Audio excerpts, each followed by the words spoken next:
এই যে অন্যায়, এই যে জুলুম, এই যে ইনকনসিস্টেন্সি, সমাজের অসঙ্গতির প্রধান কারণ জাস্টিস নাই, সুবিচার নাই, সুশাসন নাই। শেষবারের মতো আওয়াজ করে বলেন তো, আমরা বাংলাদেশে আদল চাই কি চাই না?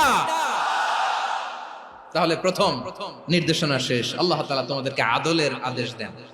এরপরে আল্লাহ বললেন, আমি তোমাদেরকে ইহসানের আদেশ দেই। ইন্নাল্লাহা ইয়া'মুরু বিল আদলি ওয়াল ইহসান।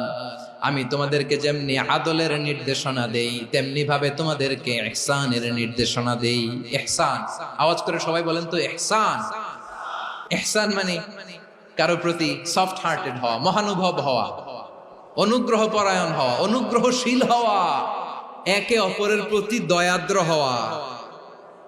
একে অপরের প্রতি দয়াদ্র অনুগ্রহশীল হওয়া ছাড়া মানবিক সমাজ কশিন কালেও গঠন করা সম্ভব